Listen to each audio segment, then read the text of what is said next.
Greetings, I'm Dr. Al Freeman, Director of LCMS School Ministry. Welcome to the State of Lutheran Schools 2025, where we will take you through some of the statistics and some other information and some trends that we see that will be impacting or are currently impacting our Lutheran schools.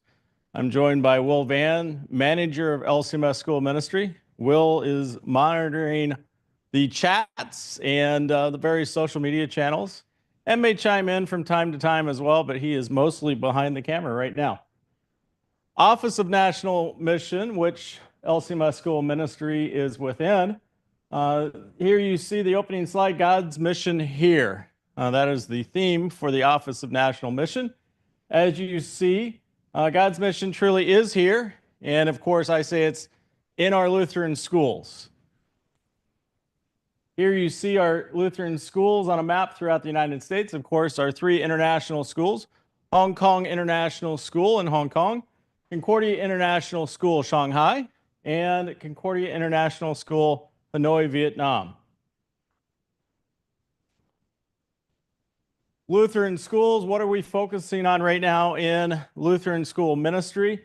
Here's kind of the four themes that Will and I are working with our education executives and all of you in Lutheran schools on. Who will be attending our Lutheran schools? We will discuss a little bit today what that Lutheran school student population enrollment looks like and how it has been changing and will change over the next several years. Who will be teaching in our Lutheran schools?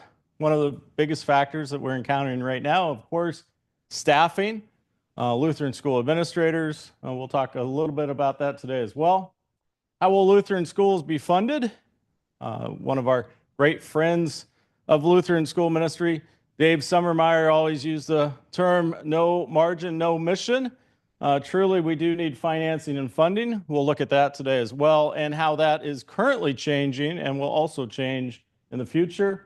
And then what will Lutheran school graduates look like? That's a great question. What's our desire when they leave our schools? What have we done with our students in that Christ-centered education so we provide that firm foundation for today, tomorrow, and eternal life? Education truly is booming. A variety of delivery models. Lutheran schools of today are not like Lutheran schools of yesterday and all brick and mortar. There are a variety of Lutheran styles of education. So what do? LCMS School Ministry is developing current and future leaders. School leadership development program that we have, the SLED program. We'll hit on that a little more as well. We do provide educational resources and strategically expand professional development opportunities for those committed to the mission of Lutheran education. And of course, as LCMS School Ministry, we do that for free. Lutheran School Ministry provides professional development like our Zoom series, all of our resources. There's no membership fee. These resources are provided to you, our Lutheran schools, our educators, and our administrators at no cost. The only programs that LCMS School Ministry runs that has an associated fee would be the SLED program, a nominal cost of $500 to be in the SLED program and receiving thousands of dollars worth of training. And our Genesis study and Lutheran School Consulting Services, both a nominal fee of $500, and you receive thousands of dollars worth of consulting in those programs as well. We do serve as the national voice for Lutheran schools. LCMS School Ministry has a board position on the Council of American Private Education, as well as membership in the National Council of Private School Accreditors, state agencies, and state CAPES around the country. So we are a voice for all of you. And we do, of course, provide the comprehensive accreditation program, National Lutheran Schools Accreditation. And again, a nominal fee, $750, and it provides a great deal of resources. It is recognized by a multitude of states. It's recognized by the United States Department of Education that allows our schools who are NLSA accredited to have international students. And then we also belong to, again, the National Council of Private School Accreditors, as well as many other accreditation organizations. Here you see school ministry. I serve as director. Will Van, again, as manager. We do get a great deal of support from Emily Crawford, who is in ministry support, I guess we call it. but Emily joins us on a multitude of occasions and is here today as well. And a lot of you know Emily if your school is NLSA accredited. 1,776 schools.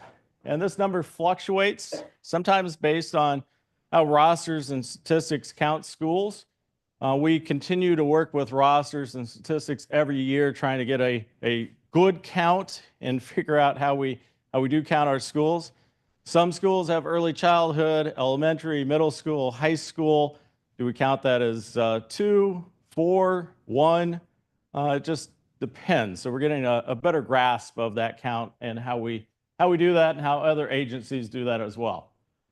Right now, we're sitting about 173,000 students in those schools. We have 172,556, 21,504 educators. We give thanks for your service, for your dedication to your vocation, teaching, being an administrator, serving at our Lutheran schools. Now, this is also where I do make a plug for rosters and statistics. Our numbers are only as good as those numbers that you submit as Lutheran schools. Annually, rosters and statistics requests from our schools, number of teachers, number of students, breakdown demographically, and so on. Every year we get, what is it, Will? Maybe sometimes a low of 68%, a high 90%. So this is us asking you, please help us. Submit those reports every year, do so timely with great information so that we can update. Why? Well, not only does it help us in school ministry, and we know our schools and who we're serving and what kind of resources we can provide to you, but again, we serve as your voice nationally. That means vouchers, tax credits in states that are passing legislation. At the federal level that's looking at a federal educational savings account possibly passing Congress. When I sit at the Council of American Private Education Board meetings, I represent you. NCPSA. The more numbers we have, of course, the greater our voice is in those organizations. So again, we ask you, please provide us those statistics so we can help serve as that voice. LCMS schools, the largest Protestant school system in the United States. Notice I say Protestant because the Catholic school system is the largest. We do have other organizations like the Association of Christian Schools International, Christian Schools International, which is another organization, but they are not considered an entire system like the LCMS. There you see the LCMS presence by county, and we have this map because it helps us to analyze where there's opportunity. And what I always say is sometimes you see the red marks where it says very low presence of LCMS by county. That does not necessarily mean it's not right to have an LCMS school. The great thing about LCMS school ministry is we are recognized as knowing how to do schools. I was just at several conferences last week, and I was talking with individuals, and I said, you know, the thing about LCMS schools, we've been doing schools for over 177 years. Other systems, other agencies, 30 years, 40 years. There was a LCMS school on the boats of the German immigrants coming over to the United States and settling. Go to Perry County, of course, the start of our Senate, school building. Lutherans do schools, and we do them very well. So a long history. We're recognized as an outstanding school system, Lutheran schools of excellence throughout. So we can put a Lutheran school in a lot of places, even where there's red, and people will send their students to our schools. They know that we're faith-based, we're Christ-centered, we're biblically true, recognizing the Bible as the inerrant word of God. They know who we are. Our schools are not just for Lutherans, and you'll see this coming up. 40% of the students in our Lutheran schools have no affiliation with a Lutheran background, and about 20-some% of those have no faith affiliation whatsoever. Our schools are known as schools of excellence academically, and that does allow us sometimes to therefore spread that great gospel message to those that have no faith background at all, as well as strengthen the faith background of our members.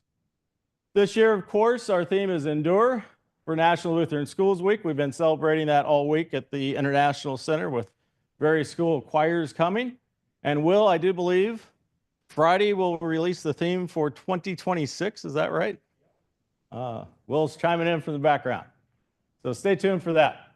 There are a couple things that LCMS School Ministry has been tasked by convention. The last one with doing that is Resolution 1203A, create an annual special designated offering in support of commissioned teacher-student debt reduction. We've been active in that, along with, as you see here, ministry focus. And Ken Krieger has been working on that with us as well. We continue to spread that message and that word. During National Lutheran Schools Week, we do put out and we ask if you are so willing, you take a special chapel offering that goes toward this initiative because we recognize we need church workers.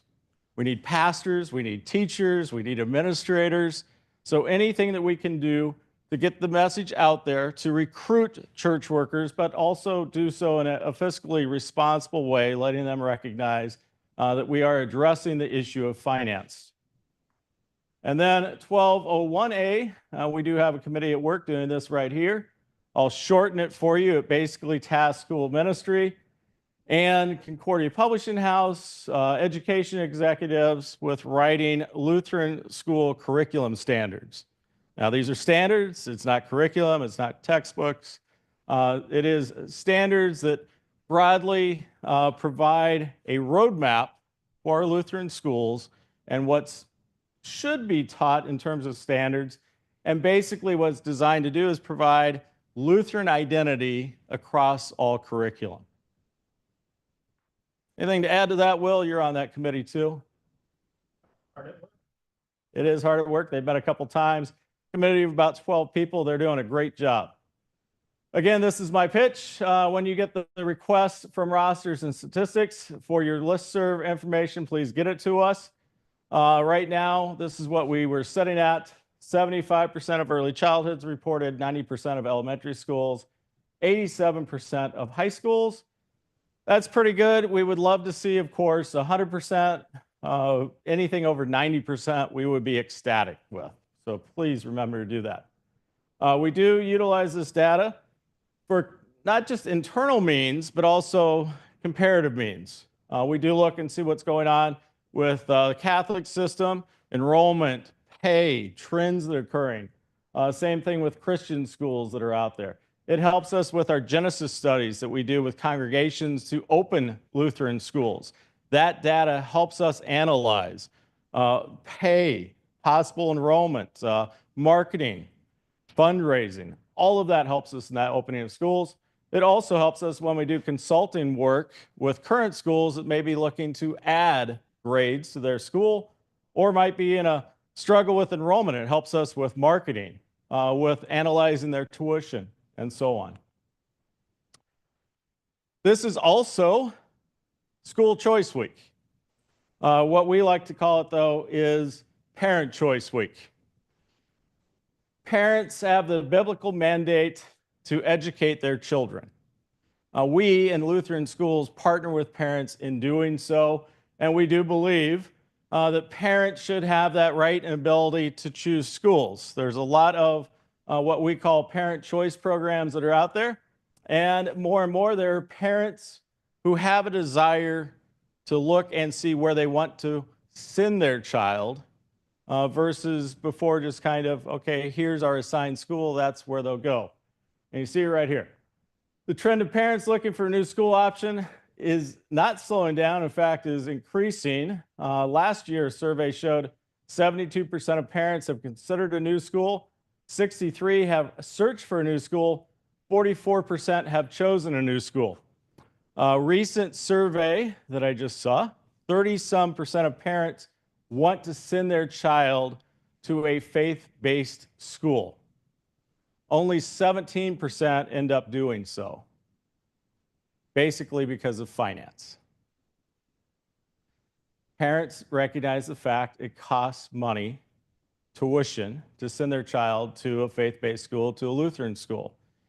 If that's removed from the equation, parents will choose to send their child to a faith-based school. Lutheran school enrollment ticks up. We know that from enrollment increases in Indiana that has an expanding voucher program, Wisconsin that has a voucher program, Ohio, Iowa that now has educational savings accounts. Texas just passed the first bill to have educational savings accounts in the House. That'll go on to the Senate. Most likely will pass in Texas to have ESAs. Excuse me. Arizona has a universal program, so we're seeing more and more, which means we're seeing an uptick of parents who have the finance to afford to send their child to a Lutheran school or other fee-based schools, non-public schools. This is happening right now in the United States Congress. Over the last several sessions of the U.S. Congress, this has been introduced, the Educational Choice for Children Act. And you see here, the leading school choice bill in U.S. Congress expands educational freedom to families in all 50 states through federal tax credit scholarship. It is introduced again right now in the House of Representatives. Given the current makeup of this new Congress and a new president in the White House, the expectation is this will pass within the next 2 years. And you will have a federal choice bill out there with SGOs and money provided. Hard to say what exactly the final one will look like, but it will probably be some type of tax credits up to maybe 25%, 50% of your federal tax liability dollar for dollar. And then that will go out to the states. And those states that already have ESAs or have vouchers, you'll be able to stack that. So you'll be able to accept the federal tax credit and then a state tax credit to pay for tuition to a school of your choice. Right now, this is what we see in terms of nationally parents choosing to send their kids to non-public schools. Just under 10% of the student body is in a non-public school. Out of that percent, about 3.3% are in Lutheran schools. About a decade ago, you would see just over 4.5% of the students in non-public schools were in Lutheran schools. That decline is because of the economy, other reasons as well. We'll see some of those coming up. But it has dropped. Interestingly enough, decade ago, about 54% of the students in non-public schools were in Catholic schools. That's now 38% of students. So interesting statistics that we're watching all the time, trying to identify trends and what's going on and how those are impacting our Lutheran schools. This is the growth right now, by the way. ESAs, educational savings accounts that you see here, or ESA style policies in different states. The states with stars means it's universal, meaning it doesn't matter about income level. Some states it's up to 200% of the poverty level. It could be 400%. The starred states, doesn't matter. It's universal. You get to be in the program. Arizona is probably the leader in all of this and had it since 2011 and continues to expand amazing programs there. These are voucher states. So vouchers, obviously a little bit different than ESAs. And then you do see a couple stars there where there's a universal voucher program. This is just exploding right now around the country in terms of financial support for families to take their dollars with them. By the way, sometimes it's not only to a non-public school. Some of these states, you can go to a school outside of your district and you take those funds with you as well. So pretty broad programs out there, especially universal states. Tax credit scholarships, note here, Arizona has ESAs and tax credits. So some states have 2 or more programs for that financial assistance.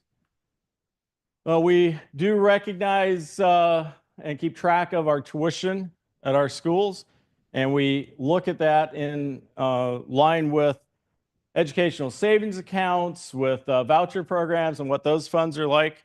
And I kind of put this up there. I know it's pretty busy. Our principals and our ed execs take a look at this on a frequent basis. But in reality, it's also to tell our schools, you need to know how much it costs to educate a student at your school. And you should have matched that up so that that's your real tuition amount. Otherwise, if you happen to be in a state that has ESAs or vouchers, and your tuition is, let's say, $4,000 and the voucher is $7,000, you'll get $4,000. You need to match it up with what it costs to educate a student.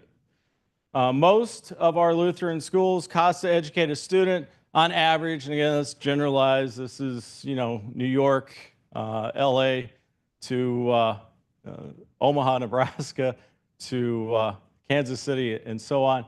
So smaller areas, rural areas, sometimes it won't cost as much, obviously. Bigger cities, tuition is higher. Just around $11,000, just over $10,000 is our cost to educate a student. Nationally, it's about $16,500. So obviously we're much lower, much more fiscally responsible in terms of educating a student. Most of the revenue in our Lutheran schools comes from tuition. And a typical Lutheran school, and again, this is generalized, but typically 85 to 90% of revenue is coming from tuition. So for states that have ESAs and vouchers, obviously that is going toward tuition, and parents therefore can afford to send their kids to our Lutheran schools and non-public schools. Greatest expense for our schools, personnel, which will run typically about 85%. Some of our schools run very lean at 75%. If you start to get above 85%, that's a signal that the school might be in some financial straits, issues down the road because of the personnel expenses.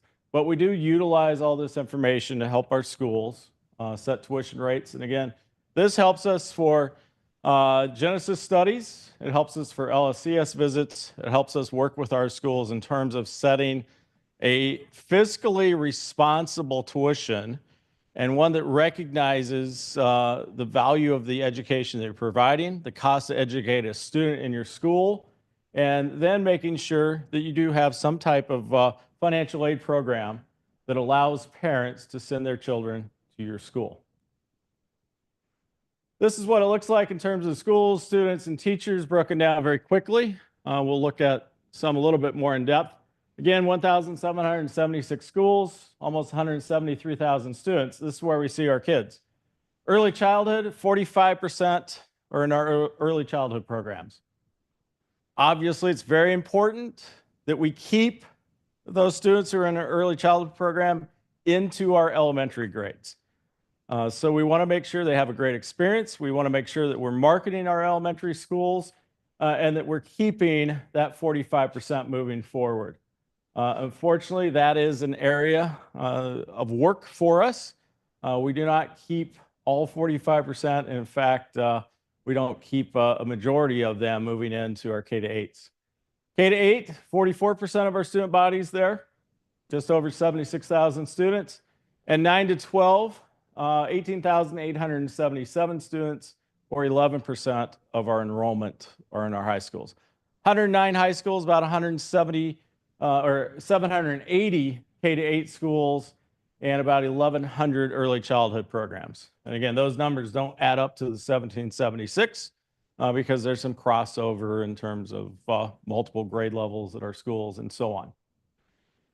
This is great news, and it also identifies with what's going on in various states which have passed ESAs or vouchers, but it's also in states that have not. 7.8% increase in enrollment since 2021 in our Lutheran schools. That's pretty impressive. If you watched chapel this morning online, or if you're with us in chapel this morning, I mentioned Lutheran South in St. Louis, our high school here that had the choirs sing for us, did a great job. They have seen an enrollment increase of 41% since the 2018-2019 school year. Amazing, right? The schools in the greater St. Louis area have seen an enrollment increase of 19% since 2019.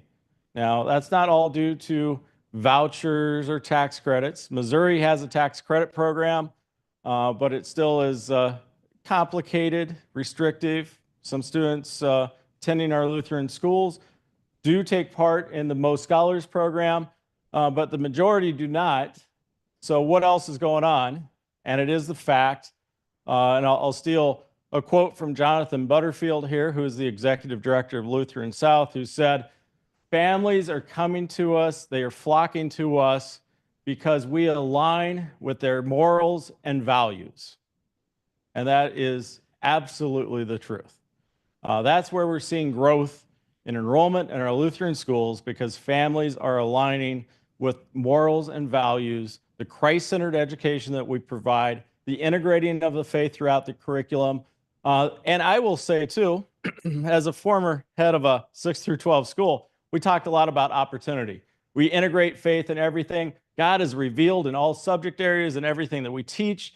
He's there in our hallways. It's law and gospel. It's confronting sin. It's providing forgiveness. It is immersed in our culture and our identity as Lutheran schools, and we provide opportunity. If you want to play football and sing in the choir and go out for a play, in our Lutheran high schools, you can do all those things. If you're in an elementary school and you want to figure out if you're good at art or if you're good at soccer or whatever else, opportunity abounds. Our educators are incredible at building Christ-centered relationships that allow students to explore their God-given talents and abilities and use those to their fullest so that they also know Him through all that they do and all that we are as Lutheran schools. In terms of our educators, about 53% are rostered, 47% non-rostered. That does include emeriti on that list. We do have a significant number of those who are retired and have come back to teach our Lutheran schools. We do track from all of our schools total enrollments by grade, median enrollment per grade, and so on. And then I did mention briefly the Genesis study. From about 2002 to 2020, we had a total of maybe just 31, 32 requests for Genesis study, meaning a congregation engages school ministry because they are thinking about starting a school. Could be early childhood, elementary, high school, it could be any number of those grades. And they want to find out, is it feasible? Does it make sense for us? So we engage in that Genesis study. Cost of $500. We go out, align them with a consultant that we pay the fee of the consultant. We pay airfare, housing expense, all of that for them to go on site, as well as a series of surveys and studies of the community, and evaluation of the market and market competition. We take a look at a lot of different factors, all of those that you see here. And if after that feasibility study, they say, yeah, we think we want to start a school, we can engage them in Genesis Part 2, which means the nuts and bolts of starting a school. Handbooks, physical layout of classrooms, what size classrooms should be based on the grade levels, marketing program, how to hire teachers, the call process and what that looks like. So we do all of that. So about 32 of those from 2001 to 2020. Right now, we're way over 40 some. You can ask Emily back there. We have a hard time trying to keep track of them all, and we get more requests all the time.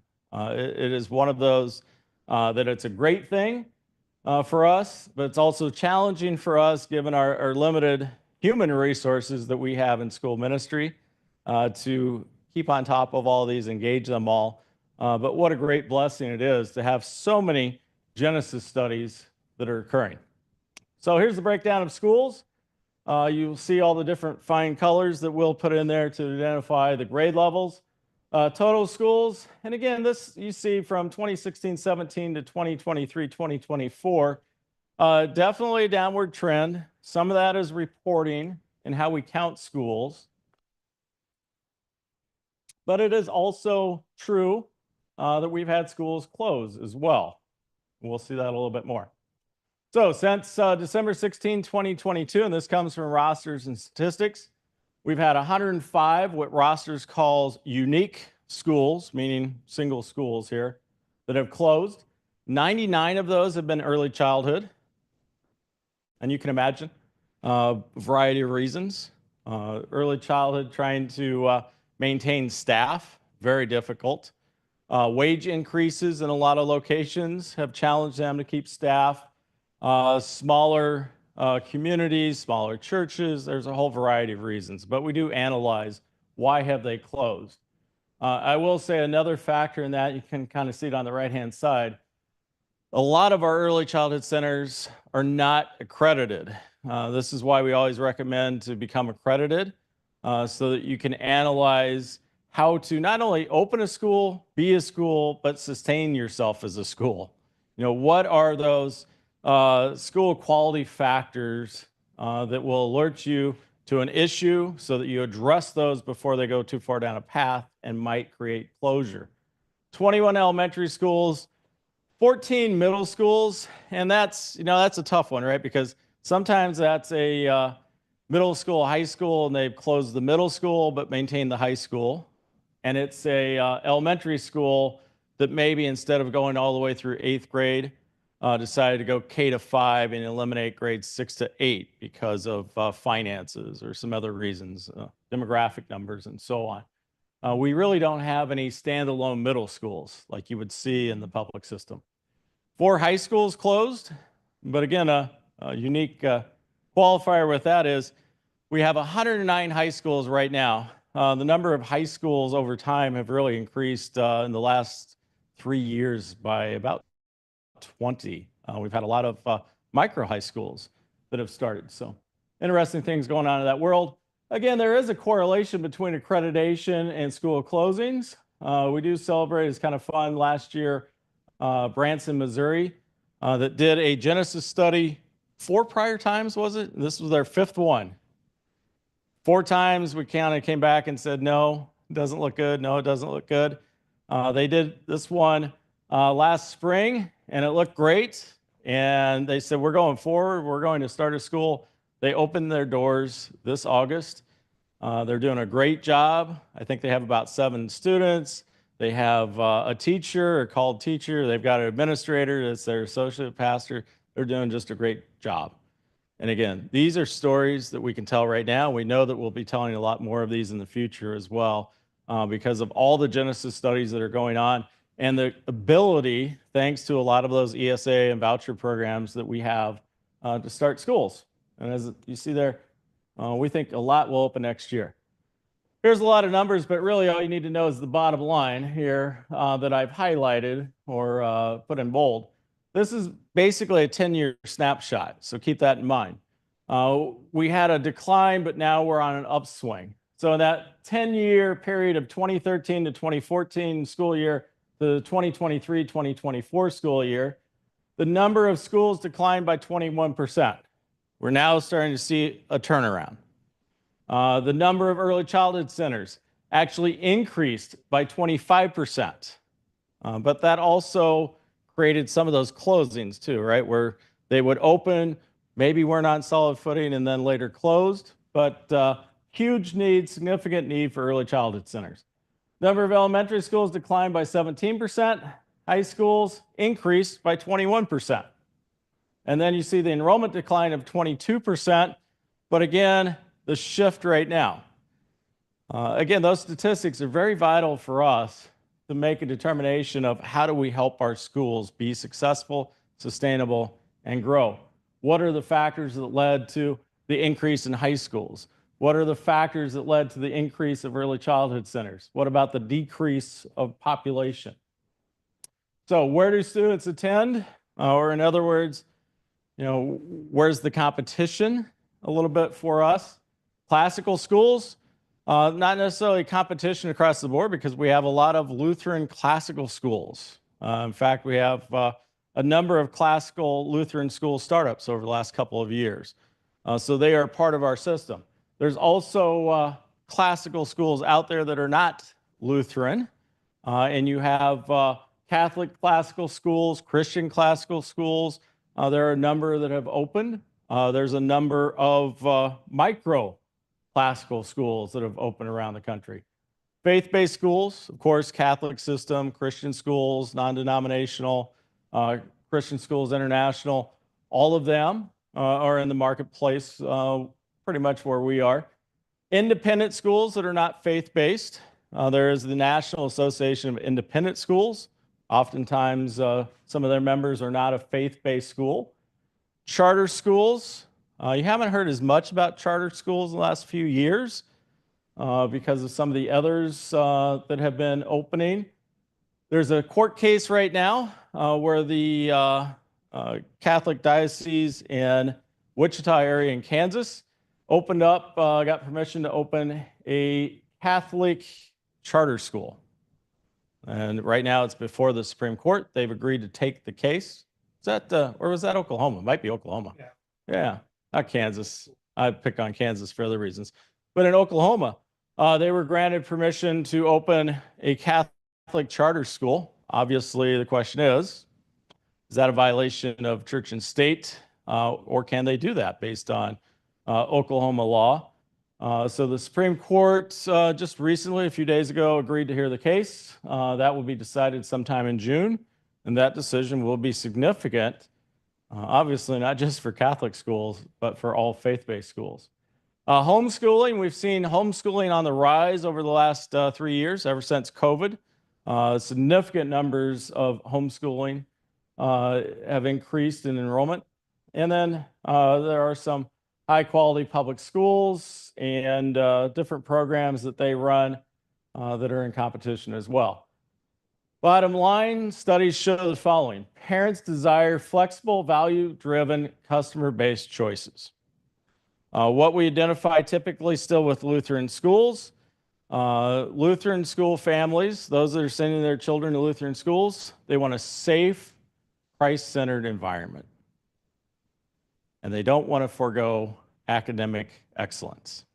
So those are the factors. Safety, what a lot of our families will call character, because again, about 40% of our student body right now in Lutheran schools do not come from a Lutheran background, 20% not coming from a faith-based background.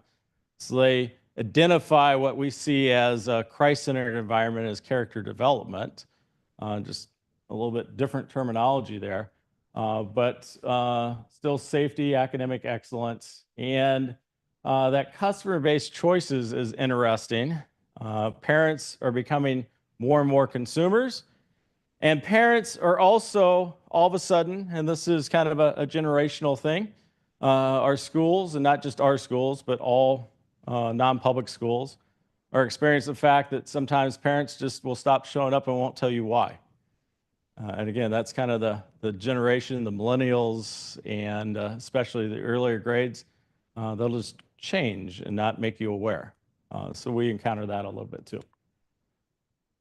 This is interesting. From that top left-hand side there is last year. The bottom right-hand side is currently numbers of students in those different areas. So assigned traditional public schools went from 64 to 61%, 3% drop, and it continues to decline, meaning parents are choosing other schools to send their child to. Voucher programs, ESAs, that's opening that pathway. Chosen traditional public school, that means that they've chosen that one, 12%, charter's 7%, and again, charter's gone from 6 to 7. Still magnet schools are out there, that stayed steady. Virtual school stayed steady at 1%. Homeschool, 2% increase in a year. Private out-of-pocket, meaning no voucher money, no ESA funds or anything. Parents are paying for that school choice, has gone, or still is staying at 7%, but there you see the educational choice program impact 1% to 2%, and that will continue to expand and grow. Also notice that virtual program, homeschool, Lutheran schools, we have traditional brick and mortar, bell schedule, 8 to 3, after school activities, all of that. kind of what we would call that traditional model of school that people identify with a public school. That's the majority of our programs. But we have hybrid schools, meaning you take some online courses, you take in-person courses. We have entirely online schools where you can do everything you want to. And you can be anywhere in the world and attend one of our Lutheran schools online. We have schools, Lutheran schools that are 3 days a week, 4 days a week. We have a variety of programs and everything in between.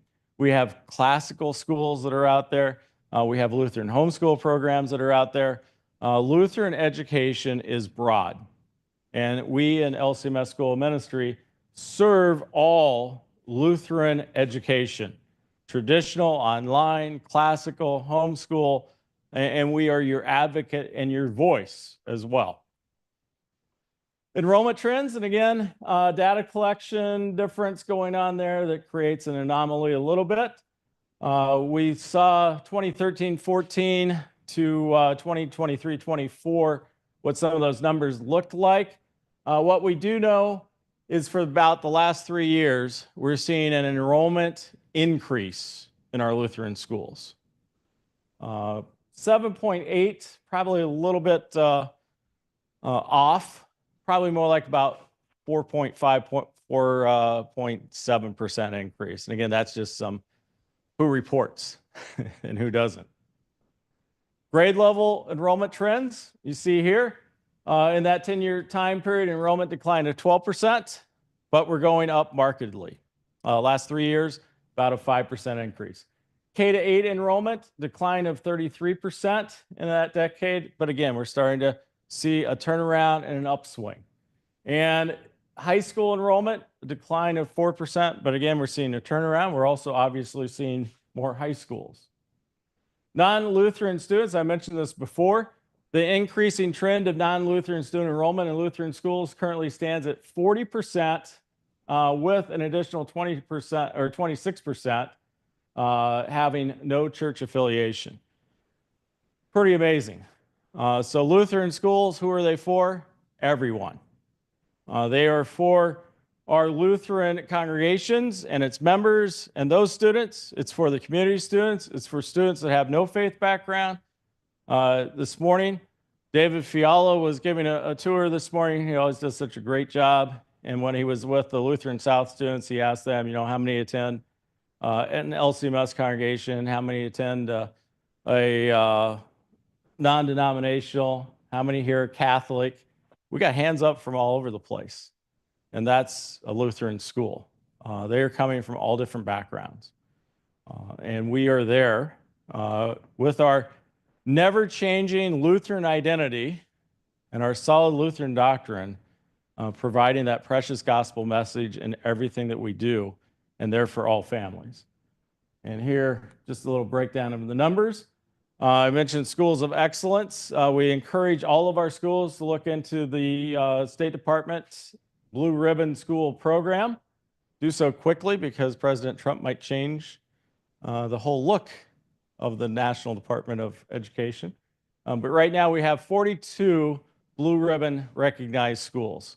We also have a education executive that we work with in school ministry as a Lutheran school consultant with any Lutheran school that would like to apply to be a Blue Ribbon school, nationally recognized. We will assign Sean Martins, who is the education executive now for all of Minnesota. He does Minnesota North and Minnesota South District. He was an administrator at a school that was recognized as a Blue Ribbon school, and he is there to help our schools be recognized as well and work them through the process. So again, what do our schools look like? Demographics, notice this one. Very Caucasian, right? Our Lutheran schools are very Caucasian, and you see lines down below, Asian, African American, Hispanic, Native American, very small percent. I mentioned before, what will our student population look like in the future? There is no majority race under the age of 18 in our country. Should be pretty astounding. Birth rate right now, 1.6 per female. For replacement population rate needs to be at 2.2. So in other words, some of this enrollment that's going on and enrollment that we'll be facing in the future, a much more diverse population and a much smaller population. If we have a birth rate that's that low, that means we have all these schools and not as many kids to go to those schools. That means we need to make sure that we are the school of choice. Not only so that we have our schools and they stay open, but because those families need our schools and the gospel message that comes through our schools. So very vital for us to recognize and set a course forward, noting the changing demographics and the low birth rate and what's happening, and position ourselves for those in the future. Religious affiliation, we talked about that before. And again, that's declining. Not as many LCMS members in our schools, a lot of community students in our schools. And here you see a nice little pie chart with that. You see LCMS members, other Lutherans, meaning that they are LCMS, but they do not attend the congregation that sponsors that school or the association congregations that sponsor that school. 42% non-Lutheran, and then you see the rest. This morning, Reverend Heimer mentioned the baptisms. We mentioned the fact 2,200 baptisms from our Lutheran schools last school year. We constantly see anywhere from 1,700 to 2,400 baptisms as a result of what's happening in our public schools and the Holy Spirit taking hold and these families encountering God's word, knowing Jesus Christ and wanting their child to be baptized, and working with the pastor in that school, in that congregation, to make that happen. What a great blessing. Our Lutheran educators, and again, we mentioned this a little bit before, rostered candidate, meaning that they're on candidate status, and emeritus, meaning that they're retired, and then non-rostered. This kind of flips back and forth. It depends on how you count them. And again, this comes from rosters and stats. But more and more, it's difficult for us to get teachers who are roster eligible. The Concordia system is not producing as many educators, although their church work programs, the enrollments are now up. The Set Apart to Serve program that's here at the LCMS and has been active for the last couple of years, thanks to a convention resolution, is doing a great job, but still a long way to go. We have 40-some congregations engaged in a Genesis study. One of our greatest issues is, let's say that 12 of them start a school. Where will we get the teachers? Where will we have the administrator to make that a Lutheran school? They're not there to be in our current schools and serve the openings. So if we start more, that's one of our great challenges. Opportunities and challenges at the same time. We do an annual survey of our Lutheran educators. We call it the Lutheran Retention Survey. We're very creative in that. So that Lutheran Retention Survey, the first year, we had 160 take it. Yeah, the next year about 600 and some. This last year, 1,600. So those of you who are viewing this via social media, this is my plea to you. If you know an educator or administrator at a Lutheran school, we do this in the fall of every year. Please take this survey. Excuse me. One of the things that we always hear is we take the surveys, so we give this information, but we never hear back. This is us listening to that and providing this information back to you so that, one, we say thank you for taking it because we need this information, and two, you deserve to hear back from us so that you know what's going on and what the survey results were. So my best Richard Dawson here, those of you remember him, here's what the survey says. For professional mentor and support, what you've told us as a teacher is you need a mentor. And typically the school assigns one to you when you show up at the school. And it works really well for about the first 6 to 8 weeks. And then after that, that assigned relationship kind of falls apart and you're on your own then to figure it out the rest of the way. So those of you that are administrators, what we ask you to do is have that initial mentor-mentee relationship that you assign, and then about 2 months into the school year, reevaluate that with the mentor and the mentee and see if maybe there's one that's developed on its own, and then you formalize that relationship, and that would be incredibly beneficial. Average hours worked. Well, we hear you on this one too. 46 to 50 hours, obviously, the one that stands out the most, but look at those who are 46 all the way to over 60 hours. There is a lot of work involved in education. Teaching, grading papers, lesson plans, working at night, excuse me, being a chaperone, being a coach, so many things. So we also recognize, and we put these numbers out to say, we have to figure out how to monitor and adjust the workload so that you are not burned out as a worker. Continue as a teacher 1 to 5 years. This is great news. Most of you are saying absolutely.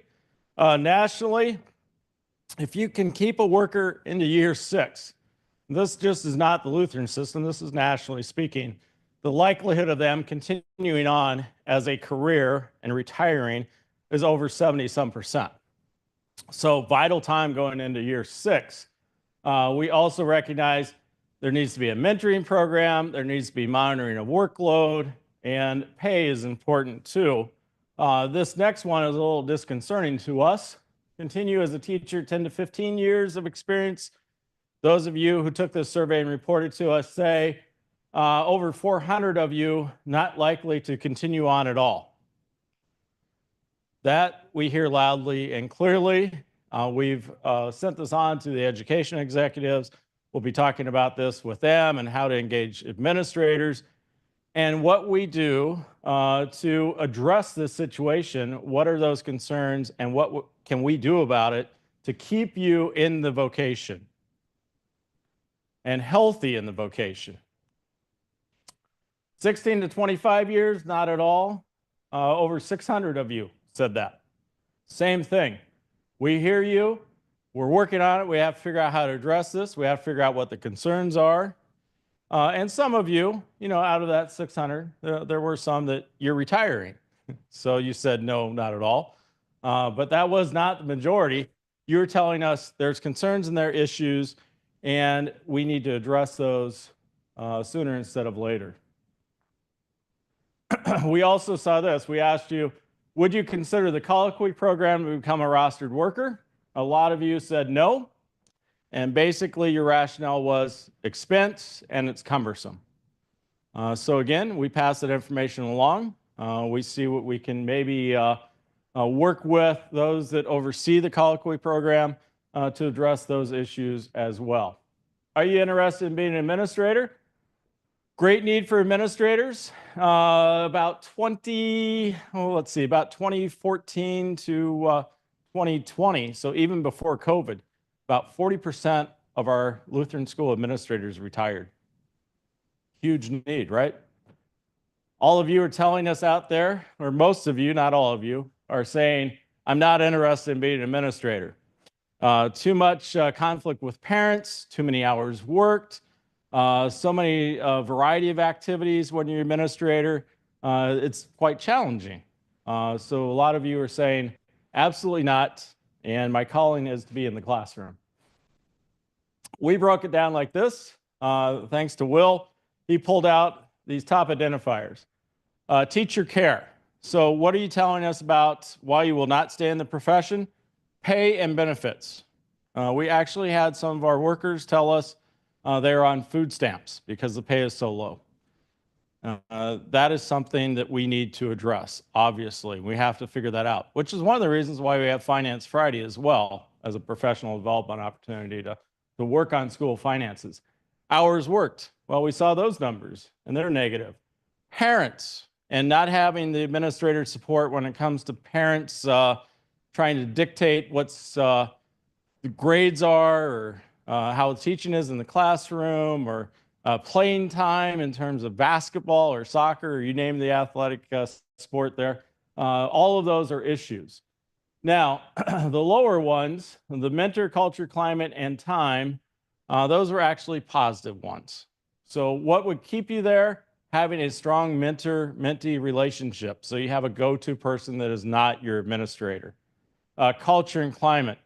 We had a lot of you as educators tell us, I love being in a Christ-centered environment. I love to talk about my faith anytime, anywhere, any lesson that I'm presenting or in the hallway or anywhere else, I get to do that. What a great culture and environment to be in. And time, yeah, it's nice that sometimes my days, sometimes the vacation time, Christmas time, I might be able to be with my family and I don't have to work, or Easter break and so on. Some of that was put forth as well.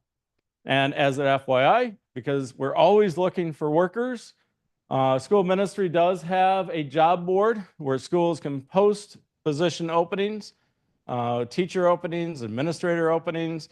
It is all free of charge, and you can go there and you can post the position.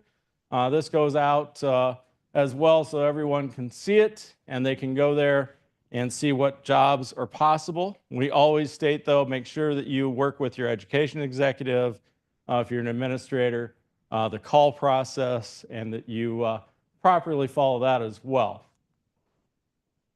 School leadership development, how do we address that administrator shortage? We look for those who are educators thinking about being administrators, and we also look at those who are in their first few years as an administrator, and we bring you in and we put you through the school leadership development program, where we provide you a mentor, a cohort group to talk about what it's like and to help you through all those challenges and to help you celebrate all those joys of being an administrator. We talk about communication with the different constituent groups. We talk finance, we talk marketing. We do have some books that we read, monthly Zooms with your cohort and mentor, all those things that we can try to help you be successful as a school administrator. We are also launching, coming up here next year, an intentional interim principal training program. We had this probably 15, 20 years ago. We see a need once again. We do recognize that we have administrators who are retiring, but they may want to go back and serve maybe for half a year or a full year and help alleviate some of those open positions that we have at the administrator level in our Lutheran schools. So this is coming down the road. Please watch for information in the future. Again, one of our largest programs, National Lutheran School Accreditation. We have a variety of protocols. We just launched Protocol G, which is a brand new accreditation protocol for our schools. We just also launched the Emerging Schools Protocol, really designed to accredit our micro schools. We have a high school protocol that's launching as well and is in beta as we speak. We have an additional early childhood protocol, and we do have what we call a pre-accreditation protocol. So that, for instance, in Iowa, that has educational savings accounts, we can accredit you prior to having students. So you can open your doors, and you have to be accredited to accept voucher dollars, or in the case of Iowa, educational savings accounts, and those dollars. So by being accredited, those parents can enroll their child in your school, and you can receive those dollars on enrollment like that. So we are recognizing the changing landscape as well. We are a member of National Council of Private School Accreditors. I mentioned that before, a group of multiple non-public school accreditors from around the country. We do have reciprocity with Cognia, that's a national accreditor. We have it with Middle States, a regional accreditor, WASC, an Alliance of Schools and Colleges, and that actually is expanding out as well. We're recognized by some 16 states, the United States Department of Education. So again, a lot of different areas. Here you see our programs, 665 total accredited schools and counting. Isn't that right, Emily? Didn't you tell me that these numbers are going up? So more and more. 51 of our high schools, 508 elementary, 547 early childhoods. The high school numbers should be going up too. We have 109 high schools now, so we'll probably see more NLSA or dual accreditations there. And here again, you see reciprocity and our partners that we work with on accreditation, and we have dual accreditors. What's going on nationally with accreditation? Again, what are the trends? What are we seeing? These are the biggies. Increased regulatory oversight. Government agencies and other regulatory bodies are requiring more detailed reporting and evidence of compliance. Will and Emily, I think you can both verify that, right? We're in the midst right now of renewing with a couple of states. As voucher programs and ESA programs increase, so does the oversight. Demand for transparency, stakeholders expect clear communication about accreditation, data-driven decision-making, analyzing what's going on and using analytics and real-time data. And that has to be proven in our accreditation process, and we as an accreditor have to do it as well. And efficiency under pressure. Limited resources, accrediting bodies need to streamline workflows and maintain rigorous standards. We are always doing that. NLSA works with our districts. Every district has a district education commission, the education executive, the district commissioner. All of those are vital to National Lutheran School accreditation. Trends. So this is kind of where we'll end here. What do we see coming up and what does the future look like? This is the National Assessment of Educational Progress, NAEP. It's run out of the United States Department of Education. It is called the nation's report card. So this tells us how students are doing over time. And what it's telling us right now is our students are in trouble. Reading levels are way down. Math is down to just staying steady. And students have not recovered since COVID. In fact, last week I was at an event with fellow accreditors, and we had someone speak to us from the Heritage Foundation. And she was talking about the abysmal NAEP scores. And schools need to do something about it because it's critical.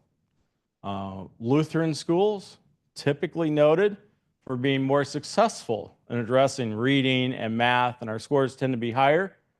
Catholic schools tout how their scores are way above the national average, which they are. This is also I implore our Lutheran schools. We send out from our school ministry office every year asking our Lutheran schools to take part in providing information to NAEP when they request it. Catholic schools get pulled out. Their scores get pulled out from the national assessment so they can show, here's Catholic schools, here are the other schools. Our Lutheran schools, not enough of our schools provide information to NAEP for us to be pulled out. Now, that wasn't always the case.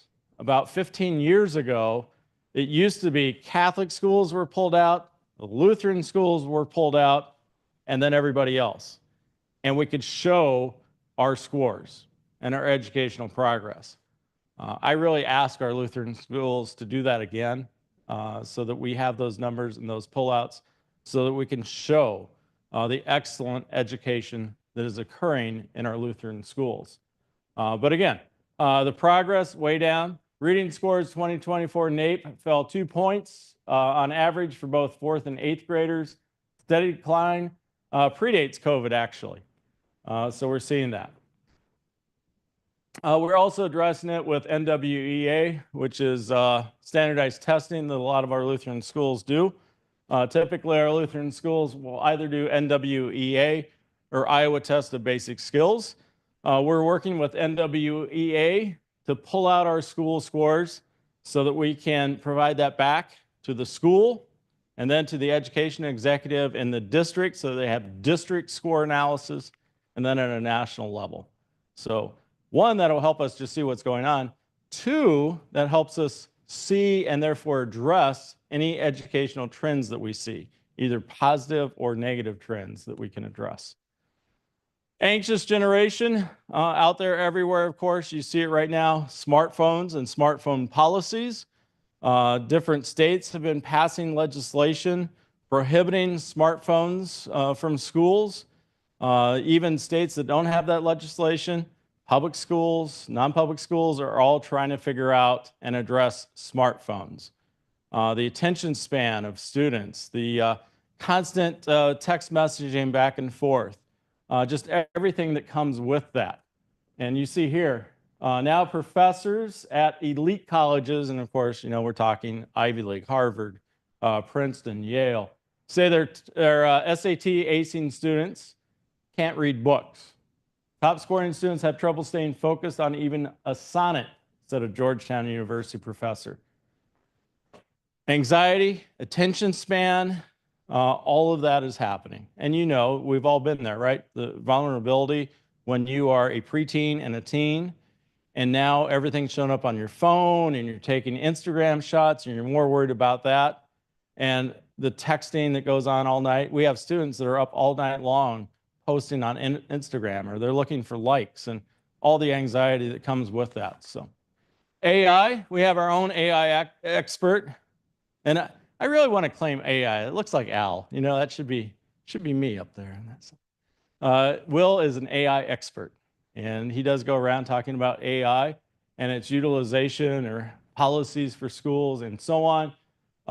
There's a lot that just came out yesterday about AI and different policy. President Trump just signed an executive order that the United States will be the leader in AI. I guess if we put that into AI, it'll happen, right? Want to spit it right out and make us the leader. AI in education, demystifying and finding its place is something that Will does presentations on, but it is certainly something, one that we have to encounter, address, and I also say embrace. How do we make the best of it? How do we utilize it successfully by recognizing what it can do for us, while also keeping a cap on it so it doesn't get out of control and provide inappropriate items. The Trump administration and Congress, I mentioned a little bit before about Educational Savings Act and so on. President Trump has stated that he would love to eliminate the United States Department of Education. Probably won't happen, right? Because that takes an act of Congress to do. But they probably will move a lot of programs. For instance, title programs that provide for reading, or Title II programs for professional development and so on might very well be moved to other departments, but definitely something to watch and to see what the policies will be coming from the Trump administration and what that means for the United States Department of Education. The usual, I mentioned demographics, the low birth rate, the diversity in our population, inflation, your paycheck's not going as far as it used to, and that will continue a little bit. The challenges of staffing that our schools face with teachers and administrators. I do note up here, one of the discussion points right now is teacher certification. Will that look differently in the future because of the need of educators? Will the certification process to become a teacher change? Very well could. School ministry, that's just a bunch of our links to our various platforms. Do join us, LCMS School Ministry on Facebook, LCMS School Ministry on YouTube. We do provide a variety of professional development opportunities, so please look for those as well. And if you ever have a need for any information, or if you want to discuss something, do email us and let us know. And again, education is truly booming. Lutheran education is booming. And the numbers I show you, while there was a decline, you're starting to see the upswing. And I will say opportunity abounds for Lutheran schools. Education is changing today. The delivery models are changing. Sometimes it's the same look as before, but there's so much opportunity. Lutheran schools are called to be schools of excellence, constantly proclaiming his gospel message. And we get the great task, the great calling of doing his work each and every day so that we turn out Christ-centered leaders of tomorrow. Blessings to all of you at our Lutheran schools. May God continue to bless our Lutheran schools and all of our work and efforts on his behalf. And as always, may all glory be to God. Thanks for joining us.